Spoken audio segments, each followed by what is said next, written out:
Shelley. And this is Through the Nerdyglass. This is only a sample podcast. And in this podcast, we will be discussing The Shadow. This is not a spoiler-free area. We are hoping that you've already read or watched or played whatever it is that we discuss in these podcasts before you watch them or before you listen to them. We are not normally going to be recording our podcasts on video. So, Through the Nerdyglass is a discussion of all things nerdy. The theories about video games, books, comics, movies, TV shows, and we will also be reviewing some of the games that come out and letting you know what we think of it. We're heavy gamers. Definitely. Yes. We'll also be discussing our perception of nerdy stuff and how it influences the world around us and society and anybody else. It's also about the popular culture and how it both influences nerdy things and how the nerdy things influence the popular culture in return. Okay.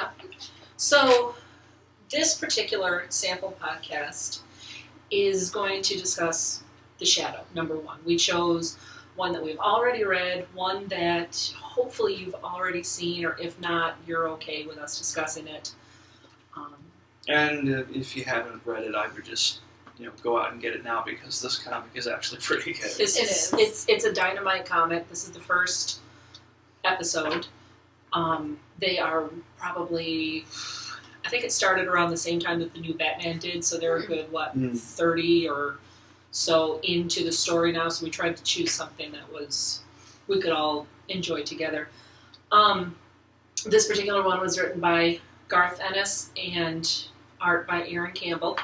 I'm not familiar with either of them in the comic world. I'm sure they've done other things, but if they haven't, they should, because this is really, really good. I've never been much one for brand recognition or name dropping, but just from seeing the art that I've seen in this comic, I would actually seek out other things I would too. by this artist. Yeah, this is really good.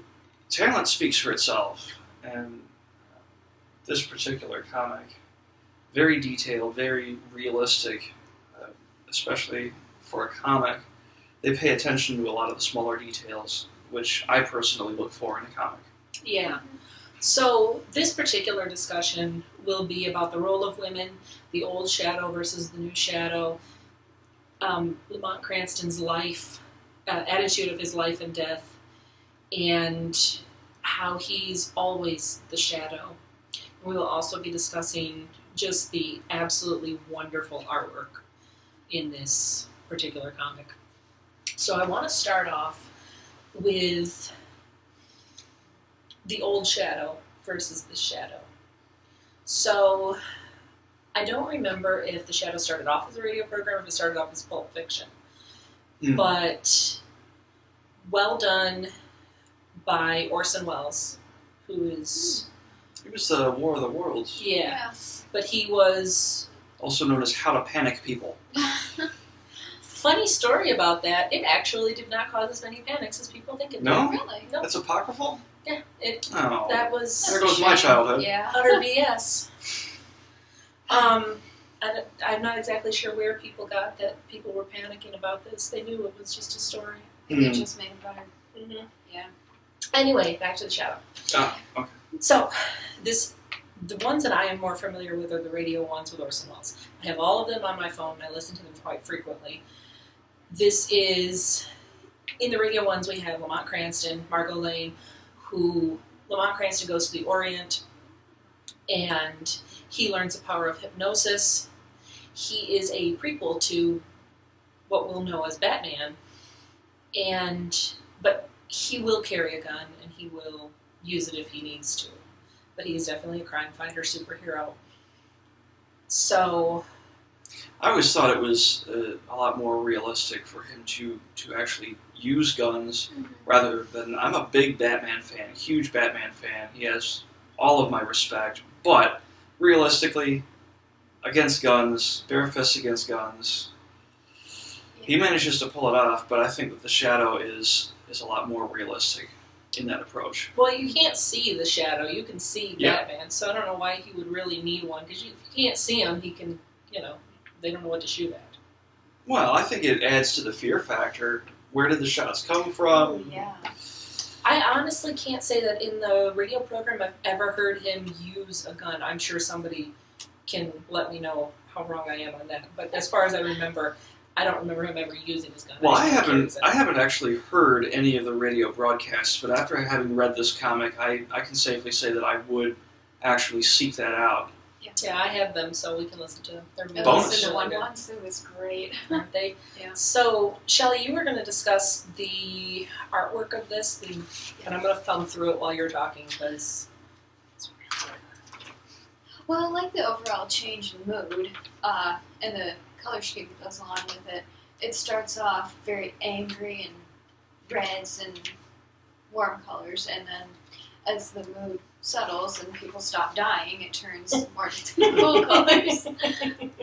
And of course, they use the dark shadows because it is a dark comic, and it definitely conveys mood, I thought. There is absolutely skilled use of color to convey a mood.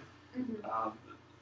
I know I mentioned Batman already, but for the animated series, they actually started with a lot of darker colors and then just filled in the details. And it looks like they've done something similar here. Yeah, I can't, confirm that was the actual method used. it would be neat if it But, was.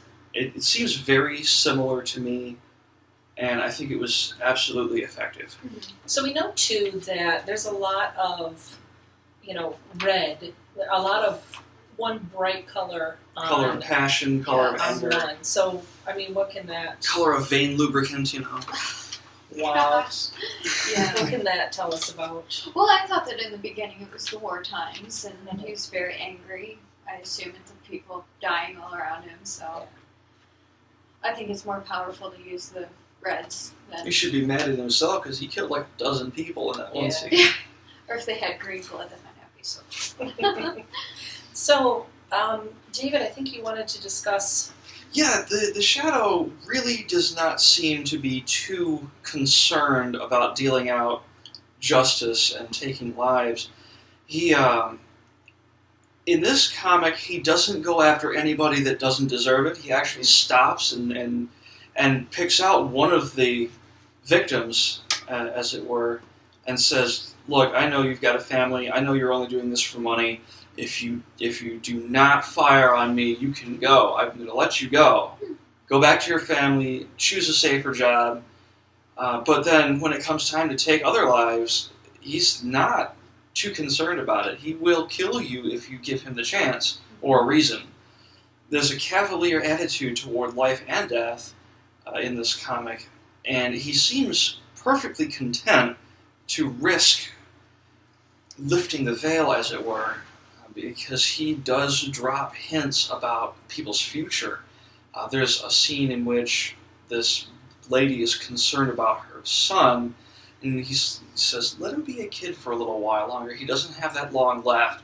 He's going to die in this particular place at this particular time." He just drops it like that, without a care in the world. "Oh, by the way, your son's going to die a few years from now," and he walks on, leaving her to go. Gosh. I really like that about him. He's confident to the point of arrogance, but he doesn't let it become a weakness. It really seems that he's just secure in his identity to the point where I believe that they're blending one into the other. Lamont Cranston is the Shadow. He doesn't seem able to turn it off. He puts on the mask to conceal his identity, of course, but it does not have a clear effect, in my view, of how he acts toward other people and how he does what he does. Okay. And, I mean, yeah, he's... I don't know if it's... I don't know if we really know if he's always on, just because I don't think I'd read The Shadow if it was just Lamont Cranston goes grocery shopping. So we don't really know exactly, at least from this first one, what he does Not in his from one spare issue. time. Yeah. Yeah. So You'd have to read more into it. we'll definitely probably need to continue on with this. But I would, I though. like, Yeah, and I remember reading when the new reboot, the new DC Batman came out, and it was the first episode. There was so much sex and nudity, and I was like, oh my god, kind of over it. But in this, we really have no women to begin with until we get towards the end and we get this conversation between Lamont and Margot. And it's nighttime, but she is covered, and she's not in some skimpy night clothes that's going to show off her everything. And I thought that was really tasteful and somewhat unique in a lot of the comics that I've been reading. Because if you look, I mean, you can see the ad for it on the back, and I'm like, no, that's just, I'm good, thanks. What I get from it is that there's going to be a general emphasis on that which would add to the plot or the story, and really nothing else, because it would be extra, unnecessary. And we know from the end that Lamont's going to bed Margot, and, you know, they walk off into the bedroom, presumably to sleep. Is that what we do in the bedroom?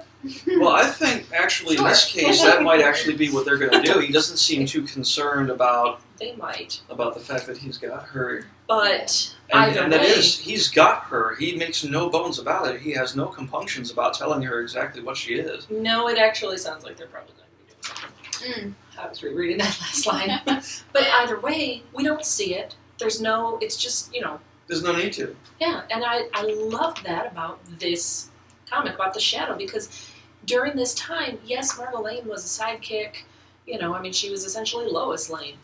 But she had a great role that you didn't really see out of a lot of women in the comic books in that time, where she was not just, you know, his helper, but she was kind of his sidekick. She would make the phone calls that needed to be made. She would set up the appointments. Okay, yeah, she was the secretary.